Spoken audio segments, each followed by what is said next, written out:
There was a lot of cloud cover early on, RV, and the track was staying really moist and like like it was deeper. There's more ruts. You couldn't slide it. Like really, in my opinion, playing into Coop's favor. And then after qualifying practice, the sun came out and it was hot, dude. It was like 80 degrees. Yeah, I heard 82. that. Yeah, it was hot.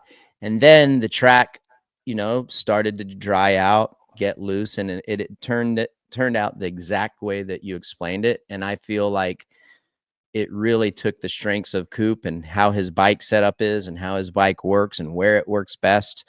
I believe it took those advantages away. And so, yeah. And then you had the back-to-back whoops. And like you said, Sexton was absolutely crushing it there. So you take everything that Coop and his advantages had to contend with Sexton, and you just took him away, made it that much more difficult. And not to take anything away, conditions or not, the 4 was awesome, dude. It was an incredible ride, and to be able to blitz those whoops because they were ruddy. JT did a killer track report on the SMX Insiders post race show, and it was they were brutal. And I had an opportunity to talk to Coop, and yeah, like just when it got rutted like that, he's like, dude, I just couldn't do it. There's nothing I could do. But he did say that he felt that the rest of the track he could equal Chase, but just couldn't hold that pace in the whoops. So I don't know. I think like to the fan question, if I'm Coop, RV, and I'd like to hear what you say, but I don't think I change anything. I don't reinvent the wheel. I still think you lean on those tangibles that you have, your tenacity, your racecraft, and like I just think you keep doing that. Yeah. There's no reason to try to override the whoop sections. There's only going to be one set of whoops this week. I say you just keep doing what you've been doing all season long. And if you happen to get into a spot at Salt Lake where you're going to have to just absolutely send it and take a risk, then that's where I feel like you do it but you don't do it until you're in that spot. That's my opinion. That's what I would do. I've been in that spot before with Chad when he was faster than me in the whoops, and I'm just like, well, if the whoops are gnarly, I'm going to get second, and that's all I can get. And yeah, he would beat me by 12 to 15 seconds every weekend.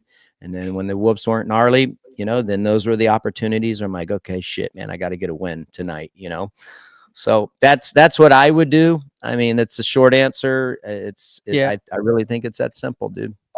I mean, yeah, simple, right? We will look at it as but yes, we're closing down to what do we have? 3 rounds, three more to go. Three rounds left, and yes, Chase has been on a roll, and you've said this a ton in the past, Ricky. Like the latter part of the series, 5 races till the end. Chase has statistically poured it on. And that's what we're seeing. I think that what makes this the most interesting, there wasn't a lot to talk about from Saturday night, meaning there wasn't a lot of action-packed racing from our perspective. But I also look at Chase on this roll right now, closing that points gap. Like, it couldn't be a better scenario for the fans, right? We're looking right now, Coop's sitting with 300 and Chase is 9 points down. So as we roll into these last 3 rounds, you can't go back and reinvent the wheel. I think Coop needs to work on exactly what he's working on. Just finish out the season because it's worked up until this point. And I think it's too late to go back and say, hey, we're going to start throwing parts at the bike and we're going to try to fix it. Maybe he can improve the motorcycle on a hard pack just a little bit by just a little bit of testing, getting ready for Salt Lake, because we know how kind of Salt Lake conditions typically are. They're a bit harder. So maybe you can improve it a little bit there. But I just think showing up, and we all know the dog that's in Coop, but it's also very interesting to see that the last 5 rounds, statistically, Chase comes on and pours the coal to it. So I think we're setting up to have like an amazing finale of these last 3 rounds. Yeah, I mean, for the last 5 rounds, and statistically, that's where he's really good, Sexton. Some of those stats have been skewed by, Eli being out a couple times, Coop being out a couple times. I'm not taking anything away from him. I'm just telling you why does he do the best? So there's 2 seasons that 2 guys went out. You know, you when you think about that, so that helps his stats, right? Yeah. So, but he's on form. I do think that there is some pressure on Coop.